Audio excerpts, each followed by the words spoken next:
Bonjour à tous, c'est Clarisse. Bienvenue dans un ticket gratuit pour le paradis.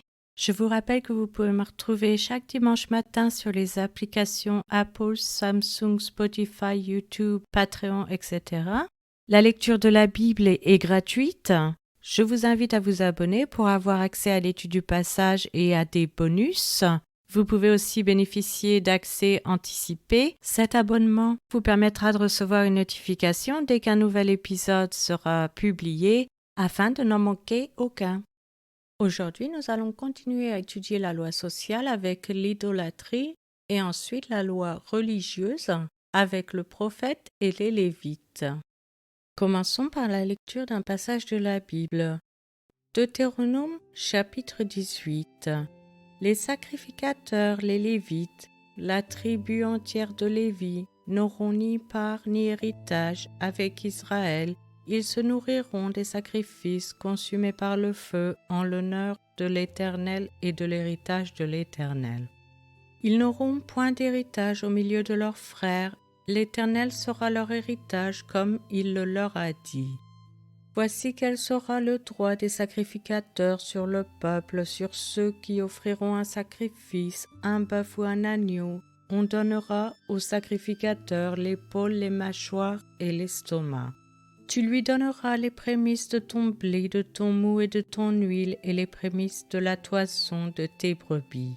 Car c'est lui que l'Éternel ton Dieu a choisi entre toutes les tribus pour qu'il fasse le service au nom de l'Éternel, lui et ses fils, à toujours.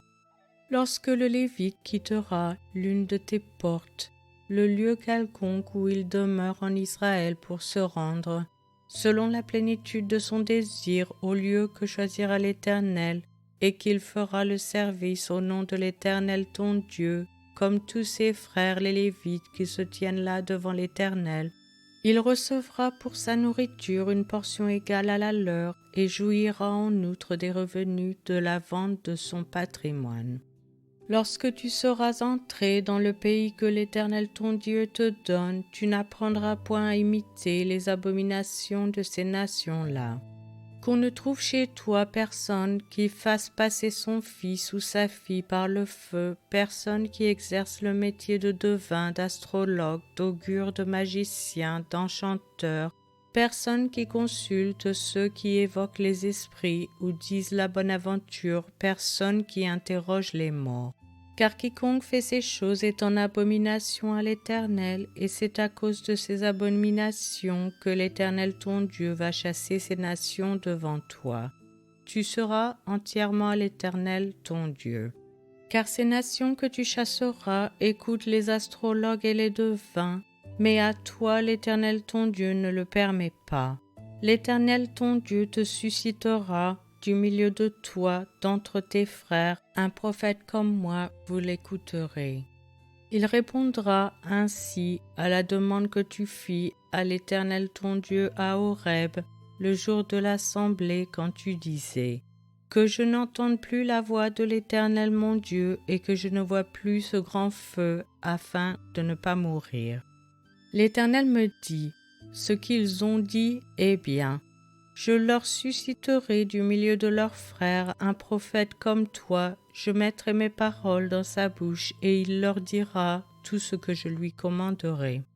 Et si quelqu'un n'écoute pas mes paroles, qu'il dira en mon nom, c'est moi qui lui en demanderai compte.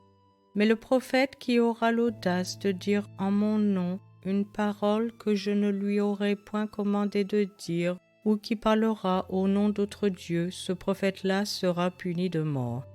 Peut-être diras-tu dans ton cœur : comment connaîtrons-nous la parole que l'Éternel n'aura point dite ? Quand ce que dira le prophète n'aura pas lieu et n'arrivera pas, ce sera une parole que l'Éternel n'aura point dite. C'est par audace que le prophète l'aura dite, n'aie pas peur de lui. Je vous remercie à tous d'avoir écouté. C'était Clarisse dans un ticket gratuit pour le paradis.